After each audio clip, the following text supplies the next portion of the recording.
참 감사합니다. 오늘 하나님 말씀은 우리 성탄 주일 맞이하여 누가복음 22장 13절 14절 두 절 말씀 우리 다 같이 한 목소리로 읽겠습니다. 두 절입니다. 읽습니다. 호련히 수많은 천군이 그 천사들과 함께 하나님을 찬송하여 이르되 지극히 높은 곳에서는 하나님께 영광이요 땅에서는 하나님이 기뻐하신 사람들 중에 평화로다 하니라. 아멘, 아멘, 아멘. 할렐루야. 오늘 성탄주일을 맞이해서 설교 제목이 뭡니까? 예수님은 왜 오셨는가? 너무 당연한 말씀 같지만은 오늘 말씀 가운데서 예수님이 이 땅에 오신 목적을 우리가 한번 생각해보고 예수님이 이 땅에 하시고자 하는 일들을 생각해보고 정말 그러한 일들이 우리들의 삶과 우리들의 가정과 우리들의 교회와 정말 우리들의 모든 사역에 그것이 나타나야 된다라는 말씀을 여러분과 함께 나누려고 합니다. 사실 예수님께서 왜 이 땅에 오셨는가? 물론 간단하게 얘기하면 우리를 구원하시기 위해 오셨다 이렇게 말하죠. 그거는 굉장히 간단한 것이지만 거기에서 우리가 지금 생각해야 될 내용들은 굉장히 풍성한 내용이 있습니다. 예수님은 우리를 구원하기 위해 오셨습니다. 맞습니다. 우리 죄를 사해 주시기 위하여 오셨습니다. 또 하나님 나라를 세우기 위하여 오셨습니다. 또 우리를 하나님과 우리의 관계를 회복시키기 위하여 오셨습니다. 예수님은 화목제물로 죽으심으로 하나님과 우리의 관계를 회복하셨습니다. 이 모든 것들이 여러 가지로 얘기하지만 사실은 다 한 가지 이야기를 하고 있는 것이죠. 우리의 죄 가운데 죽을 수밖에 없었던 우리 죄를 대신 담당하셔서 예수님이 십자가를 지심으로 그 예수 그리스도를 믿는 사람들의 모든 죄를 사하시고 그들을 구원하셔서 하나님과 우리의 관계를 죄로 인하여 막혔던 관계를 회복시키시고 그래서 그 사람들을 모아서 하나님 나라를 세우시는 것이니까 다 똑같은 얘기입니다. 그런데 그 예수님의 구원 사역과 천국을 이루시는 사역, 이 사역에 중요한 한 가지가 그 가운데 끼어 있는데 그게 뭐냐? 바로 교회를 세우시는 것입니다. 예수님이 왜 오셨느냐? 교회를 세우기 위하여 오셨습니다. 교회는 뭐냐? 교회는 하나님의 사람들의 모임이 교회입니다. 예배당이 교회가 아니고 우리가 교회당을 교회라고 부르지만 하나님의 사람들이 모인 곳이 교회예요. 가정에 하나님을 믿는 사람들이 모인 가정이 곧 교회고 또 직장이나 또 어떤 사업장에서 우리가 정말 하나님 믿는 사람들이 같이 모여서 예수님 믿고 정말 우리가 하나님의 일을 같이 할 때 그것 또한 교회입니다. 또 그런 것들이 다 무형의 교회지만은 또 하나님께서 예수 그리스도의 사명을 감당하기 위하여 우리에게 이 지역교회, 우리 그레이스 교회를 세워주셨죠. 이게 우리가 눈에 보이는 교회입니다. 이 개념, 하나님의 백성의 개념이 바로 교회다 그 말이죠. 근데 예수님께서 교회를 세우기 위해 오셨다. 그 말은 한 사람 한 사람 믿는 자들을 다 구원하셔서 그들을 천국에 보내시고 천국을 만드시는 역할인데 바로 그 천국을 만들기 위하여 모인 사람들이 교회이기 때문에 천국을 세우러 오셨다는 말은 교회를 세우러 오셨다는 말과 같은 말이요. 또 우리 한 사람 한 사람을 구원하기 위해 오셨다는 말과 다 같은 말입니다. 오늘 말씀 보면 지극히 높은 곳에는 하나님의 영광이요 땅에서는 기뻐하심 입은 사람들 중에 평화로다. 예수님께서 이 땅에 오신 것 자체가 영광이고 그 영광이 기뻐하심을 입은 자들, 하나님이 기뻐하심을 입은 자들, 즉 교회에 그것이 나타나고 그들로 인하여 이 땅에 평화가 오고 하나님과 인간이 화목하게 되는 역사가 일어난다라는 얘기를 함축하여 하신 말씀이에요. 예수님께서 오신 그 영광의 사역들이 그게 십자가에 달리신 것으로 끝나는 게 아니라 그 제자들에 의해서 교회에 의해서 계속해서 전파되고 계속해서 확장되고 계속 이루어져서 궁극적으로 하나님의 역사를 이루는 사역을 감당해야 되는 그 사람들이 바로 교회입니다. 예수님이 이 땅에 오셔서 참 우리를 구원하셨다 끝이 아니라 예수님이 이 땅에 오셔서 우리를 구원하셨다. 그 구원의 사역을 계속해 나가는 사람들이 바로 우리다. 이렇게 끝을 맺어야 되는 것입니다. 우리는 그 사역을까지 감당하고 주님의 그 하나님 나라의 사역에 우리가 동참하는 것입니다. 우리 바로 그래서 우리가 예수님 교회다. 예수님이 교회를 세우기 오셨다 이렇게 말씀하는 게 가이사랴 빌립보에서 마태복음 16장에 보면 예수님께서 제자들에게 물으시죠. 이제 마지막 예수님의 사역이 1기, 2기, 3기로 이렇게 나눈다면 1기 때는 예수님이 준비하시는 기간이었고 2기 때는 역사를 나타내고 많은 사람의 인기를 끄는 그런 시기였고 3기 사역은 이제부터 고난을 향하여 가시고 제자들을 특별히 마지막으로 말씀하시고 십자가에 달리시는 고난의 사역이 3기라고 볼 수 있습니다. 그 3기의 시작점이 바로 마태복음 16장입니다. 그 16장에 예수님께서 제자들을 딱 모으시고 예루살렘으로 가기 직전에 가이사랴 빌립보라고 하는 곳에서 물어보십니다. 사람들이 나를 누구라고 하더냐? 그러니까 대답하죠. 사람들이 더러는 예레미야, 더러는 엘리야, 더러는 선지자 중에 하나라고 합디다. 그러면 예수님 또 물어보십니다. 그러면 너희는 나를 누구라 하느냐? 너희는 내가 누구라고 생각하느냐? 그때 베드로가 선뜻 대답하죠. 주는 그리스도시요 살아계신 하나님의 아들이십니다. 할렐루야. 정답입니다. 그냥 선지자가 아니고 그냥 예레미야가 아니고 엘리야가 아니고 하나님의 아들이시요 살아계신 하나님의 아들이요 또 그리스도 우리를 구원하시기 위하여 오신 바로 그분입니다. 예수님이 그 말을 듣고 너무 기뻐하셔서 바요나 시모나 요나의 아들 시모나 내가 정말 기쁘다. 그러면서 뭐라고 말씀하십니까? 너에게 이거를 알게 하신 이는 혈육이 아니요 하늘에 계신 내 아버지다. 네가 정말 성령의 능력으로 이거 깨달은 거다. 그리고 바로 이어서 무슨 말씀하시냐면 내가 이 반석 위에 내 교회를 세우리니 주는 그리스도시요 살아계신 하나님의 아들이십니다 라고 하는 그 베드로의 고백과 그 베드로와 같은 제자들을 통하여 하나님은 교회를 세우시겠다. 교회가 주님이 말씀하신 결론이단 말이에요. 그 교회를 음부의 권세가 이기지 못하리라. 그리고 그 교회가 이 땅에서 풀면 하늘에서도 풀리고 이 땅에서 매면 하늘에서도 매인다. 이 땅에서 너희가 하나가 되어 하나님의 사역을 감당해야 된다라고 말씀하시는 거예요. 그래서 예수님이 하신 일, 예수님이 하신 그 사역을 그대로 받아서 해야 되는 사람들이 바로 교회입니다. 예수님 십자가에 달려 죽으시고 그리고 그 다음에 성령께서 오셔서 하신 일이 뭐냐? 바로 주는 그리스도시요 살아계신 하나님의 아들이십니다라고 고백한 그 고백의 기초 위에 하나님의 교회를 세우고 또 복음을 전파하고 하나님 역사를 감당하는 예수님이 이 땅에 와서 하셔야 되는 일을 감당하는 바로 그 사람들이 교회다 그 말이에요. 그래서 예수님이 이 땅에 오신 목적이 뭐냐? 세 가지를 우리가 생각해야 됩니다. 구원하시기 위해 오셨는데 그냥 구원으로 끝나느냐? 그 구원이라고 하는 것이 무엇을 의미하며 어떠한 가치를 우리에게 제공하는가? 이 세 가지가 예수님이 오신 목적이고 교회가 해야 되는 목적이며 목표고 우리 한 사람 한 사람의 삶이 나타나야 되고 그렇게 변해야 되고 그렇게 추구해야 되는 가치입니다. 우리가 예수를 믿는 게 뭐냐? 예수를 믿으면 어떤 삶을 살아야 되느냐? 딱 이거 세 가지로 요약할 수가 있어요. 첫째는 생명입니다. 예수님이 이 땅에 뭐하러 오셨죠? 생명 주시기 위하여 오셨습니다. 예수님이 우리에게 영원한 생명을 주시기 위하여 오셨습니다. 생명이라는 게 이 땅에 우리가 먹고 사는 거 이것만 위해서 오신 게 아니잖아요.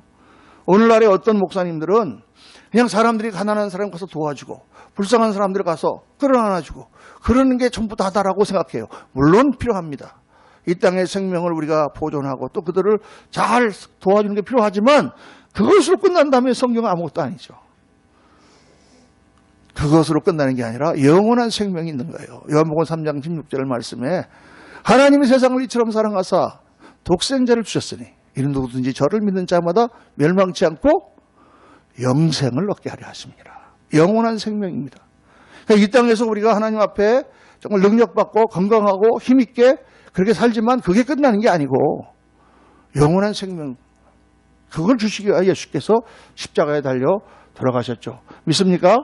제일 중요한 믿음 중에 하나입니다. 이거를 빼면 안 됩니다. 예수님께서 생명을 위하여 이 땅에 오셨고 생명을 위하여 십자가를 지셨기 때문에 오늘 예수님의 분신인 교회가 해야 되는 가장 중요한 일이 뭐냐? 생명을 전파하는 일이에요. 생명을 나누어주는 일입니다. 예수 그리스도의 생명을 사람들에게 가르쳐주고 생명 가운데 예수 사람들이 들어오도록 인도하는 일이죠. 다른 말로 말하면 전도와 선교입니다. 교회가 해야 될 제일 중요한 일이고 제일 중요한 가치다 그 말입니다. 전도는 뭐냐? 생명을 나눠주는 거예요, 여러분. 이걸 가만히 생각해 보십시오. 내가 생명을 나누어 주려면, 예수의 생명을 나누어 주려면 내가 뭐가 있어야 돼요? 내 안에. 생명이 있어야지. 자기도 없는 걸 어떻게 나눠줍니까? 내가 돈을 나눠주려면 내 주머니에 뭐가 있어야 돼요? 돈이 있어야지. 너무나 간단한 얘기예요. 내가 돈도 없는데 어떻게 나눠줘? 내게 있는 것을 나눠주는 것입니다. 그러니까 여러분, 우리 안에 예수의 생명이 충만해야 돼요. 그 생명이 충만할 뿐만 아니라 생명력이 발산돼야 된다는 거예요. 생명의 에너지가. 예수는 전도를 하려면 생명의 에너지가 나타나야 돼. 세상에 나가서 보세요. 길에서 전도하시는 분들 보세요. 다 생명력이 발산되고 할렐루야 예수 믿으세요. 이렇게 해야지. 그냥 예수 믿으세요. 인상 보고 쓰면서 본인이 막 낭망하고 실망하고 막 예수 믿는 것도 너무 힘들고 교회 다니는 것도 힘들고 무슨 전도를 하겠어요, 그 사람이요. 그렇죠. 생명을 나눠주려면 생명력이 발산돼야 됩니다. 이게 예수 믿는 사람들이 해야 되는 굉장히 중요한 역할이에요. 항상 기뻐하라, 쉬지 말고 기도하라, 범사에 감사하라. 물론 어렵죠. 우리가 항상 기쁠 수가 있나요? 어려운 일도 생기고 낙담할 일도 생기고 정말 그러는 게 우리 삶이지만, 그러나 예수 믿는 사람들은 그때 하나님 앞에 나와서 기도하고 회개하고 또 새롭게 힘을 받아서 하나님 주시는 기쁨, 성령이 주시는 그 충만함으로 감사하며 그렇게 살아야 된다라고 성경은 말씀하고 있죠. 그렇게 노력해야 된단 말입니다. 저라고 뭐 낙담할 때가 없겠어요? 모세도 낙담할 때가 있었고, 위대한 엘리야 같은 사람도 낙담할 때가 있었잖아요. 그 엄청난 하늘에서 불이 떨어져가지고 갈멜산에서 그 엄청난 역사 가운데 그 바알 선지자를 다 죽이고 아세라 선지자들을 다 죽이고 그렇게 승리를 했는데, 나라가 뒤집힐 줄 알았더니 웬걸 금방 자기를 쫓아다니는 병사들을 풀어가지고 자기를 죽이려고 하니까 동굴에 숨어가지고 엘리야가 기진맥진하잖아요. 다 사람은 그럴 때가 있습니다. 그러나 거기에 머무르지 말고 생명력을 되찾아야 돼요. 할렐루야. 그러니까 예수 믿는 사람이 항상 기뻐하고 쉼을 기도하고 범사에 감사, 데살로니가전서 5장 16절 18절의 말씀이 항상 우리 안에 있기 위해서는 뭘 해야 되느냐? 주님의 은혜로 충만해야 됩니다. 우리는 부족하고 우리는 넘어지고 때로는 우리는 그거 하지만 주님의 은혜가 충만할 때, 자, 생명력을 발산하려면 주님의 은혜로 충만해야 됩니다. 자, 하나님의 은혜가 임하면 우리는 기쁨이 넘쳐요. 처음에 예수 믿을 때 그렇지 않습니까? 성령을 받고 나니까 그냥 너무 감사해. 모든 상황은 하나도 변한 게 없고 여전히 궁핍하고 여전히 힘들고 여전히 앞에 난관들이 쌓여있는데도 불구하고 하나님의 은혜가 차니까 너무 기쁨이 차고 넘치는 거예요. 옛날에 우리 참 은혜가 한참 넘쳤을 때 보면 우리 어떤 집사님이 그런 말씀하셨어요. 은혜를 받고 나니까 가게를 나가는데 만나는 사람들이 다 예쁘더라는 거예요. 수십 명이 지나가는데 흑인도 지나가고 무슨 히스패닉 계통 사람도 지나가고 할머니도 지나가는데 다 예쁘더래요. 어떻게 사람들이 이렇게 이쁜가? 사람들이 갑자기 성형수술을 했나요? 아니죠. 은혜의 눈으로 바뀌니까 다 예쁜 거예요. 우리가 생명력으로 발산하는 그런 성도가 되려면 하나님의 은혜로 충만해야 됩니다. 그러려면 어떻게 해야 돼요? 주님께 가까이 나가야 됩니다. 주님을 만나야 됩니다. 주님의 영을 받아야 됩니다. 주님과 교통해야 됩니다. 그래서 기도하고 하나님을 찬양하고 찬양 가운데 영으로 교통하고 내 마음에 슬픔이 있고 아픔이 있는데 하나님을 찬양하는 가운데 성령이 내 안에 들어오시고 나에게 다른 것들을 보여주시고 그 기쁨이 샘솟잖아요. 이게 없어져가지고 너무 막 그것 때문에 마음이 아파 죽겠는데 하나님께 기도하니까 눈을 열어주시니까 다른 거 주신 거 많은 것을 내가 발견하잖아요. 감사합니다. 이게 바로 우리 신앙의 그런 우리들이 하는 신앙생활이고 또 신앙의 일들이죠. 그냥 교회 나왔다가 그냥 가고 그러는 게 아니라 말씀을 들을 때마다 그 말씀이 나에게 새로운 눈을 열어주고 새로운 생각을 불어넣어주고 새로운 각도로 모든 것을 바라보게 해주고 그러는 가운데 우리가 하나님께 힘을 얻는 것입니다.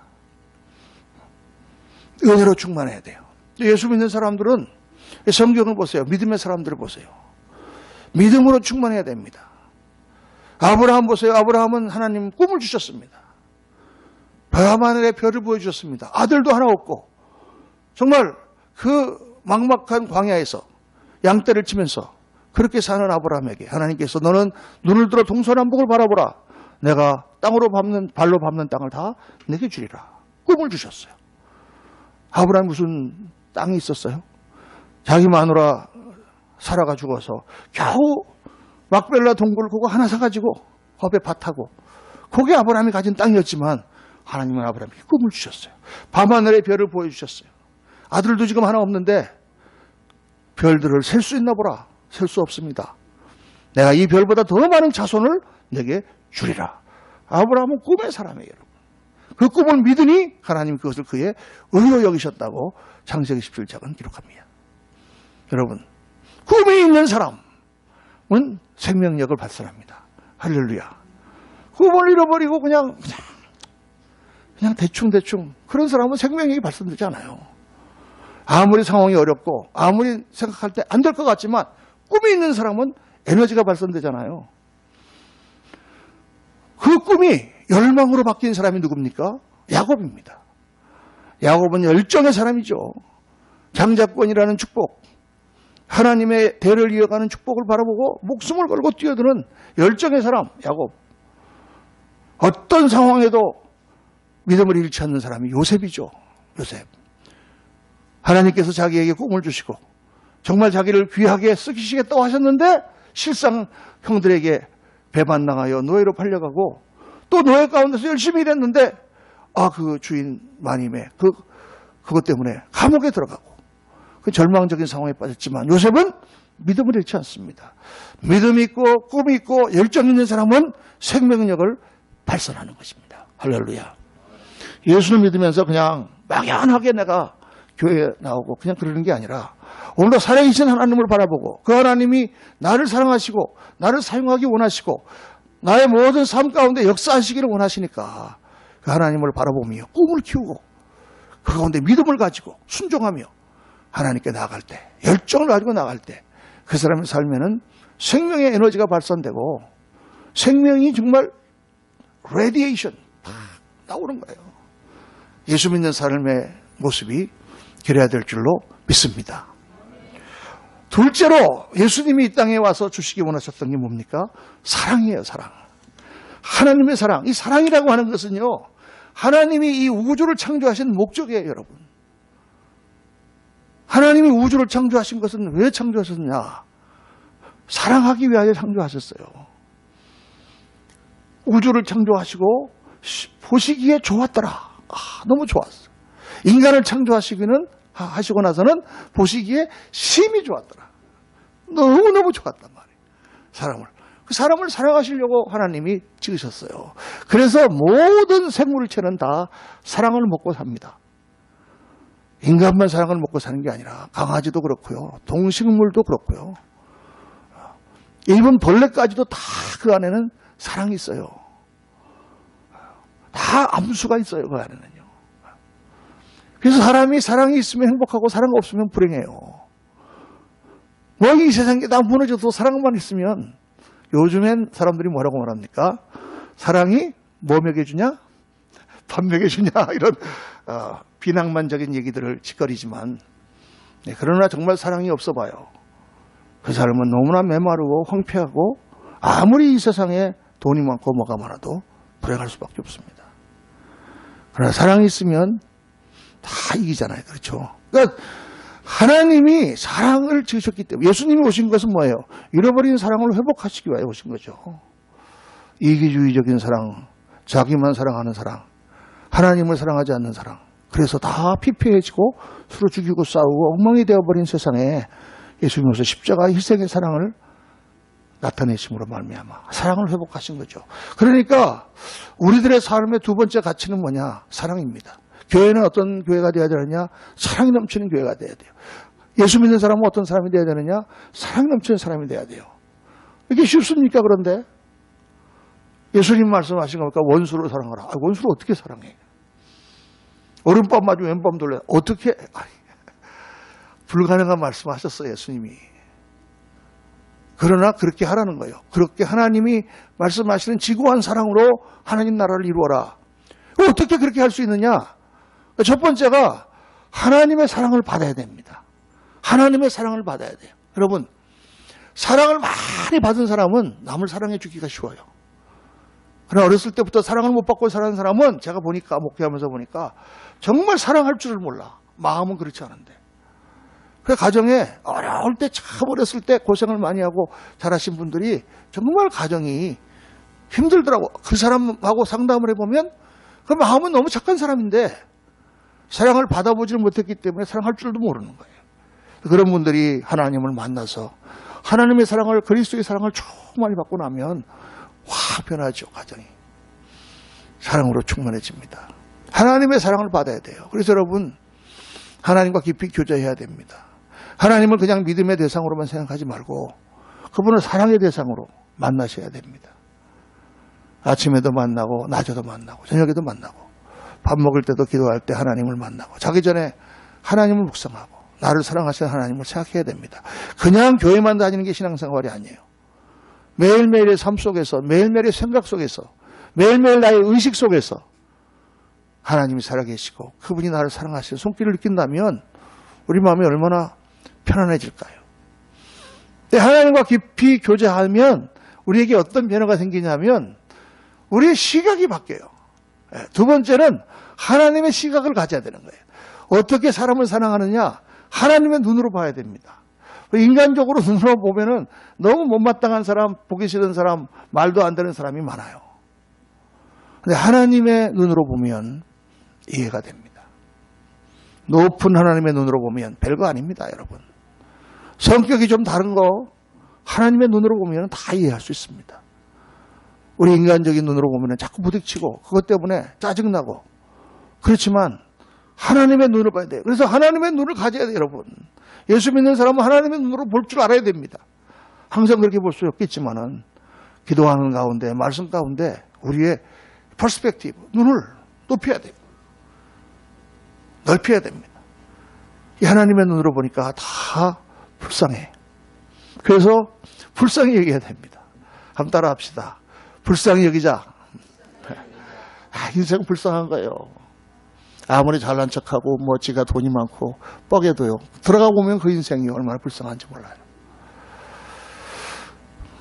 너무나 괴로워하고 힘들어하는 게 인생이잖아요. 불쌍히 여기는 마음이 어떻게 생깁니까? 긍휼히 여기는 자는 복이 있나니 저가 긍휼히 여김을 받을 것이며. 우리 하나님의 마음으로 우리의 심령을 채우면 사람들이 참 그렇게 보입니다. 그러니까 이해할 수가 있고, 그러니까 용납할 수가 있고, 그렇게 용납하고 이해할 때 내 마음이 더 하나님 주시는 사랑으로 넘치고 기쁨으로 넘쳐요. 우리 예수 믿으면서 자꾸 이런 자리로 가야 됩니다. 그냥 교회만 기계적으로 다니는 것으로 끝나는 게 아니라 주님을 만나고 말씀 공부하고 같이 기도하고 하면서 점점 내 심령이 그렇게 주님 안에서 변화가 되고 진짜 부드러워지고 그렇게 됐을 때 당장에 우리 주위에 있는 사람들이 달라지잖아요. 아내를 볼 때, 남편을 볼 때, 자식들을 볼 때, 형제를 볼 때 누구를 보더라도 우리 마음이 하나님의 마음으로 그 눈으로 볼 수 있다면 얼마나 좋겠습니까? 우리 그레이스 교회는 사랑의 공동체가 되어야 될 줄로 믿습니다. 한 사람 한 사람이 하나님의 사랑으로 채워져. 이게 예수께서 오신 목적이에요. 세 번째, 예수님은 어떻게 왜 오셨냐? 영광을 나타내시기 위해 오셨다. 하나님의 영광, 이게 곧 창조주의 영광입니다. 하나님이 우주를 지으실 때 어떻게 지으셨습니까? 영광스럽게 지으셨습니다. 우주를 보세요, 여러분. 찬란합니다. 기묘합니다. 엄청납니다, 여러분. 하나님이 인간을 사랑하셔서 인간을 제일 훌륭하게 지으셨는데 왜 이 우주를 이렇게 크게 지으셨을까? 제가 한번 묵상해 보니까 아마 그런 것 같아요. 이 정말 magnificent, 영어로 얘기하면 엄청난 이 우주를 보여주시면서 하나님이 이것을 지으셨다. 이렇게 우리에게 가르쳐 주시기 위해서. 그보다 크신 하나님. 야,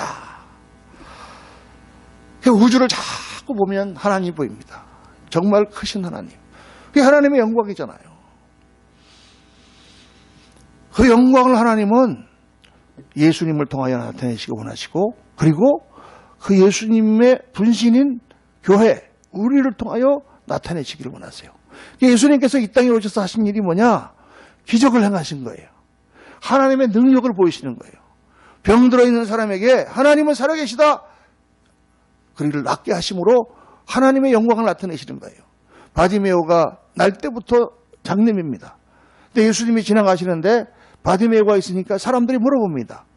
예수님, 저 사람이 누구 죄로 인하여 날 때부터 장님이 됐습니까? 저 사람의 죄 때문입니까? 아니면 조상들의 죄 때문입니까? 부모들의 죄 때문입니까? 예수님이 그 부모들의 죄 때문도 아니요, 저 사람의 죄 때문도 아니다. 뭐라고 그러셨어요? 저를 통하여 하나님의 영광을 나타내려고 하심이라. 그리고 바디메오를 고쳐주십니다. 와, 사람들이 하나님이 살아계시구나. 그래서 우리 예수를 믿고 예수 그리스도의 이름으로 기도하며 예수 그리스도의 이름으로 역사를 일으킬 때 하나님의 영광이 나타나요, 여러분. 그러니까 예수님 믿는 삶은 믿음의 삶이라 해야 돼요. 그냥 내 능력으로 내 힘으로 살아가는 삶이면 안 돼요. 그거는 보통 사람도 다 하는 거예요. 자기가 잘나서 다 하는 거예요, 그거는요. 그거는 하나님의 영광을 나타내지는 못해. 그 사람의 영광이 될지는 몰라도. 그래야 하나님께서 어떻게 하신다 그러잖아요. 약한 자를 들어 쓰신다 그러잖아요. 부족한 자를 들어 쓰신다 그러잖아요. 내가 워낙 능력이 있고 내가 잘나갔고 뭐 그렇게 했더니 잘 됐어. 그러면 다 뭐라고 그랬습니까? 아우, 저 친구는 참 잘났어. 이렇게밖에 이야기하겠죠. 그런데 내가 정말 못나고 정말 가진 것이 없고 정말 앞에 도저히 이룰 수 없는 그런 일들이 있는데 그때 기도했더니 그때 하나님 믿고 나갔더니 그 길을 줬다. 그러면 어떻게 됩니까? 아이고, 하나님이 살아계시는 모양이네. 하나님의 영광이 나타나는 거죠. 그래서 제가 목회를 시작하면서부터 지금까지 계속 제가 생각하는 것은 교회에서 하는 모든 일들은 믿음의 역사라야 된다. 왜? 그냥 목사님이 잘나고 그냥 목사님이 설교를 잘해서 그래서 교회가 부흥했다 그러면 그럼 목사님이 영광을 받지 않겠습니까? 그런데 저 교회는 여러 가지로 부족한 그런 것가 많은데 그게 잘 됐다 그러면 하나님의 영광을 받으시지 않겠습니까? 그러니까 하나님의 역사가 나타나는 그것이 돼야 된다. 왜? 그로 말미암아 사람들이 보이는 거예요. 아, 하나님이 살아계시구나. 믿음이 있다 그래도요, 믿음이 없어요, 사람들이요. 제가 엊그저께 이제 우리 그 일산에 있는 제 친구가 하나 있는데, 교수하는 친구가 하나 있는데 그 친구의 그가 구역장입니다. 지금 그 순장입니다. 교회 안수 집사고 순장인데 뭐 그 순원이 한 10명 돼요.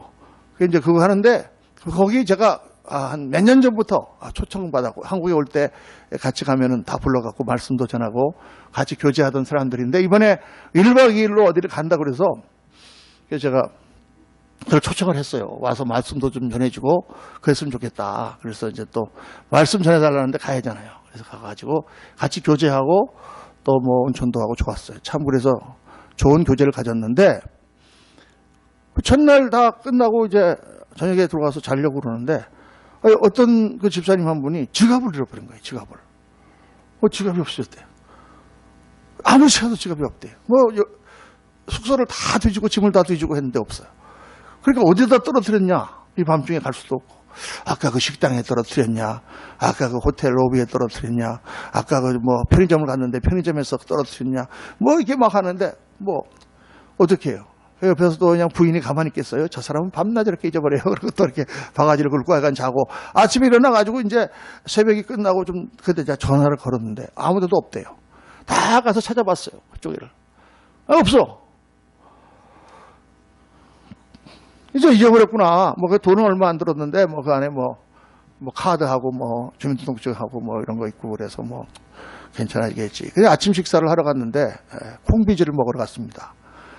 먹으면서 제가 기도를 하면서 하나님 오늘 아침도 이렇게 아름다운 아침을 주시면 감사한데 하나님 지금 우리 집사님이 지갑을 잃어버렸습니다. 하나님 지갑을 찾게 해주세요. 지갑을 찾게 해줄 줄로 믿습니다. 간절히 기도했습니다. 아무도 믿지 않았습니다. 보니까 압니다. 그래서 내가 이제 차를 타고 같이 이제 봉고차를 타고 갔으니까 타고 올라오면서 제가 기도했으니까 지갑이 나올 거예요. 제가 이러니까 다 씩 웃어요, 사람들이요. 그래서 와서 제가 호텔 로비에 갔습니다. 와가지고 기도하고 이렇게 이제 지갑이 나와야 될 거 아니에요? 기도했으니까. 그래서 이렇게 보는데 저 소파 뒤에 바로 그 다리 있는데 바로 옆에 그늘진데 까만 지갑이 딱 떨어져 있는 거예요. 그게 그늘에 가려서 이렇게 어둠 속에 있으니까 보이지가 않는 거예요. 딱 내 눈에 보여서 할렐루야. 여기 지갑 나왔습니다. 어떻게 목사님 그거 지갑을 찾으셨어요? 아니 기도했잖아요. 너무 사람들이 안 믿는 거예요. 그랬더니 제 친구가 뭐라고 그러냐면 둘이 짰냐? 그 집사님하고 저하고 짜가지고 그게 나왔. 여러분 하나님은 살아계신 하나님이신 줄로 믿습니다. 저는 키 같은 거 이런 거를 많이 잊어버린 적이 있는데 그때마다 기도했을 때 다 찾았어요. 그래가지고요. 한 번도 안 찾은 적이 없어요. 제가 그렇게 얘기했더니 또 그 친구가 뭐라 그러냐면 키를 잃어버리지를 말아야지. 맨날 기도하고 찾으면 되나. 그래서 제가 그랬습니다. 그래. 사람이 항상 그렇게 완벽하면 좋지만 너도 어쩔 수 없는 상황이 있을 때가 있어. 사람이 다 실수하고 싶어서 실수하나? 잃어버리고 싶어서 잃어버리나? 넘어지고 싶어서 넘어지나? 감옥 가고 싶어 감옥 가나? 안 가고 싶었지만 인생이라는 게 그게 되는 거야. 그때 하나님께 기도하는 거야. 여러분, 제가 얼마나 아침에 기뻤는지 모릅니다. 그날 말씀을 많이 전했지만 하나님의 살아계심을 능력으로 증거하고 나니까 얼마나 말씀에 파워가 있겠습니까? 작은 일이지만 그러니까 우리가 하나님께 기도하고 믿음으로 하는 것이 하나님께 영광이 된다는 걸 생각을 해야 돼요. 우리가 무슨 뭐를 하기 위하여 하는 게 아닙니다. 교회당을 새로 짓는다. 교회당이 뭐 중요해요. 그러나 그 일을 통하여 믿음의 역사가 일어난다면 그것은 성도들의 믿음을 크게 키우는 그런 걸로 작동하는 것이죠. 사람들에게 보여주는 것입니다. 우리가 그냥 이론적으로만 믿는 하나님이 아니라 정말 하나님은 살아계신다. 그래서 우리의 기도로 하나님의 능력을 힘입어야 됩니다. 그래야 되는 줄로 믿습니다.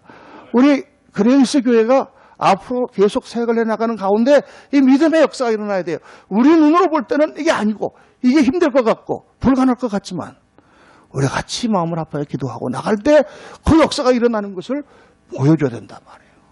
데몬스트레이션 보여줘야 되는 것입니다. 그러면 능력만 하나님의 영광이냐? 그렇지 않죠.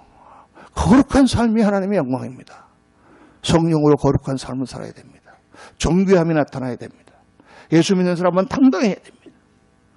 어디 가서든지 돈이 있어서 자랑입니까? 예수 믿으니까 자랑이지.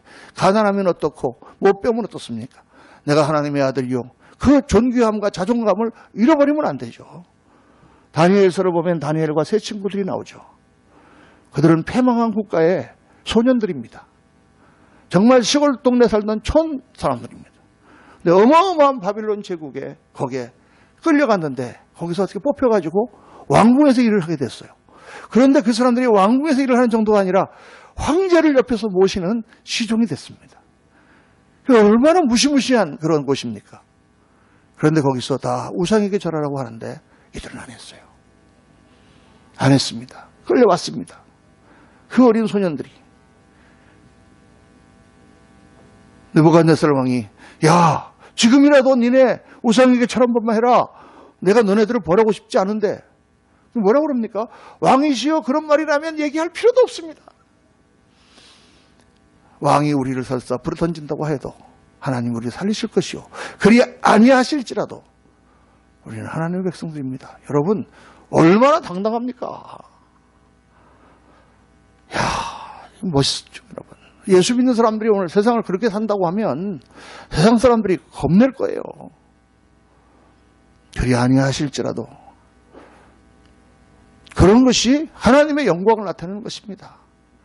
하나님의 역사가 나타나고 또 하나로 연합해야 됩니다. 연합이 있는 곳에 하나님의 영광이 나타납니다. 형제가 동거하여 연합하는 것이 어찌 그리 선하고 아름다운고. 시편에 나오는 말씀처럼 싸움이 있는 곳에 무슨 영광이 나타나겠습니까? 교회에서 싸우고 갈라지고 영광이 안 나타나요. 하나님의 영으로 하나가 돼야 됩니다. 그러니까 이건 교회만 그런 게 아니라 가정도 그렇고 개인도 그렇고 다 그렇습니다. 여러분. 그걸 위해서 우리가 십자가를 지고 희생하고 정말 주님을 바라봐야 됩니다. 그때 하나님의 영광이 우리 가운데 나타나는 것이죠. 사랑하는 성도님들, 우리는 성경에 말한 것처럼 하나님의 영광을 위하여 지음받은 존재들입니다. 그냥 엉터리로 대충대충 사는 것이 그것이 우리의 참모습이 아니고 우리 삶을 통하여 생명력이 발산되고 하나님의 사랑이 발산되고 하나님의 영광이 나타나는 것이 그게 우리가 당연히 보여야 될 그런 그리스도인들의 모습이다. 예수님이 오신 날 성탄을 맞으면서 예수님이 이 땅에 바로 그것을 주시려고 오셨는데 예수님의 제자들인 우리들이 그 모습을 나타내는 그러한 삶, 그러한 교회, 그러한 가정이 되면 얼마나 좋겠는가. 여러분 기도와 또 믿음 가운데 그런 역사가 매일같이 일어나는 우리 교회가 될 줄로 믿습니다. 기도합시다. 할렐루야. 감사하신 아버지 하나님, 주 예수 그리스도께서 저 낮고 천한 마국간 베들레헴에 나셨습니다. 천군 천사가 화답하며 하늘에서는 영광이요 땅에서는 하나님의 부르심을 입은 사람들 가운데 평화로다라고 찬송을 했습니다. 하늘의 영광이요 이 땅의 주의 능력과 평강과 주님의 사랑이 나타나는 그러한 놀라운 역사가 우리 주 예수 그리스도에 의해서 시작되었고 그것이 바로 우리들에게 전달되어서 예수님의 제자들인 우리들이 오늘 이 시대의 그 사명을 감당해야 되는 줄로 믿습니다.